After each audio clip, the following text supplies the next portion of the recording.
তো আমি একটা অনলাইন থেকে একটা মানে ইউনিক একটা জিনিস কিনেছি, সেটা সবাই মানে একটু ট্রাই করে দেখছে কেমন। এটা আমি কিনেছি, আর এইটার একটুখানি জিনিসে যে এত বড় একটা কামাল, এটা দেখো ওষুধের মতো, কিন্তু এটা কাজ আছে অনেক।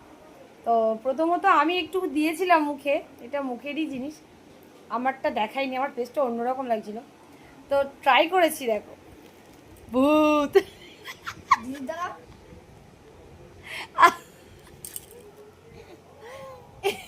কেউ কি চিনতে পারছো? এই হচ্ছে আমার না, আরে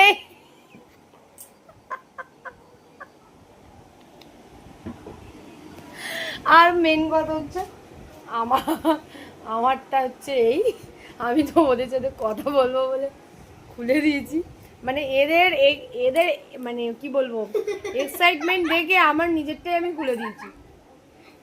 তো এরা এখন আমার মতো তো তোমাদেরকে একটু দেখাই, দাঁড়াও এটা ঠিক কেমন। এই যে না না না, এই যে টিস্যুগুলো না, এইগুলো তো টিস্যু, দেখো এই টিস্যুগুলো জলের মধ্যে দিলে এরকম বড় বড় হয়ে যাচ্ছে।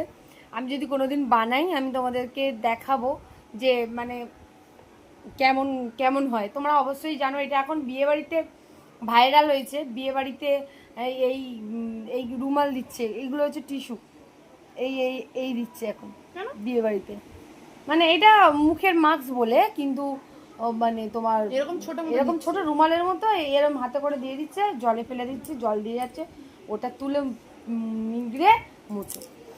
তো যাই হোক, এটা বেশ ভালো লাগলো। সব সময় তো অন্য কিছু অর্ডার করি, আর এদের এদের দেখে বেশি ভালো লাগলো। তো তোমরাই বলো এই তিনটের মধ্যে কাকে বেশি ভালো লাগছে। এটা একটা স্মার্ট ভূত, এটা ভূতো ভূত, এটা নুতো ভূত, এ আবার মাস্ক এখানে না দিয়ে ওখানে দিয়ে দিই, তো কি আর করা যাবে, এটা তো সেই মুখের থেকে মাস্ক বড়। যাই হোক, জীবনে কেউ কেউ তো কোনোদিন আমাকে স্মার্ট বললো, সে ভূত, পিছনে ভূত থাকলে আর কি করা। তো চলো টাটা, কেমন লাগলো কমেন্ট করে জানিও।